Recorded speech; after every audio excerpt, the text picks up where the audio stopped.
Täna teeme ühte klassikalist küpsisetorti, nagu mitte klassikalist, see on natuke teistsugune ja ma proovin teha võimalikult väikse portsu ja võimalikult nagu kalorivaesema, et see mahuks ka defitsiiti ja selleks ei ole sul vaja ei kööki, ei ahju, mitte midagi, ainult külmkappi ja ühte karbikest.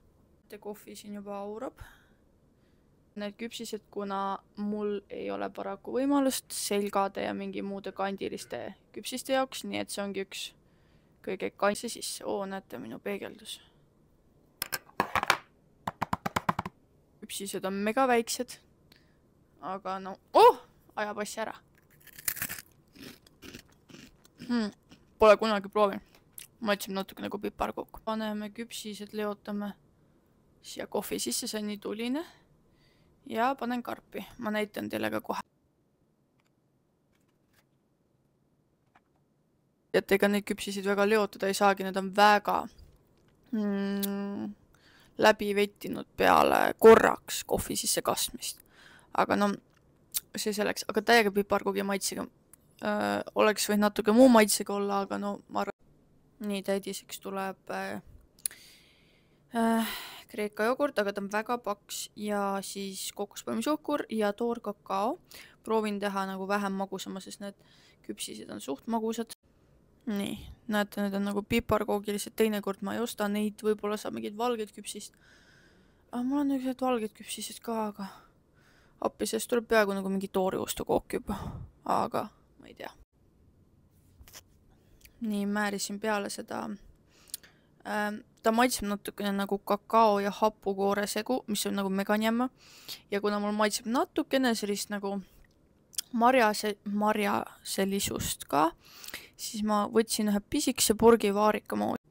Näete, selline pisike moos, see on 42 grammi. Nii, kasutasin hoopis valget küpsist ja vahepealest, et mulle ei meedi selle biskoffi piparkoogine maitse. Aga see valge küpsis on sellise, näete, ja selline ümmargune, aga mulle tõesti ei ole kandilisi küpsiseid paraku.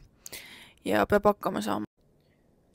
Jah, ta ei ole nagu klassikaline Eesti küpsise tort, aga nagu olemasolevate vahenditega. Ma panen siia peale nüüd moosi, aga kuna ta on üks suur kausikook ja lõpptulemus on nagu nii mega hea. Ma panin ühe kihi ainult moosi. Trust me, see tuleb hea välja või maitse. Nii. Selline kook ta siis mul sai. Ma ütlesin, et ta tuleb tore välja, isegi kui küpsised ei pruugi matchida, aga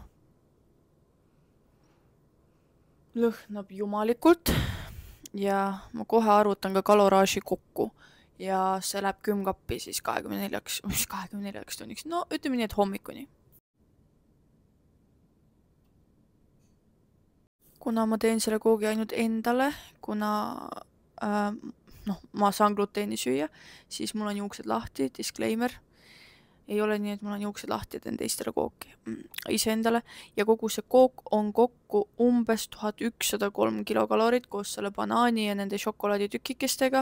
Ja teeme nii, et me tervet kooki, kui sina seda teed, ei söö seda ära ühe päeva jooksul.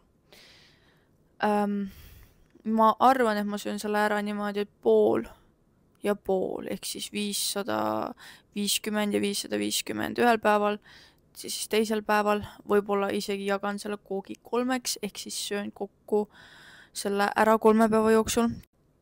Sest et 1100 kalorit on päris suur. Pluss siin on veel ka süsivesikud, ma kohe ütlen ära, et siin mingi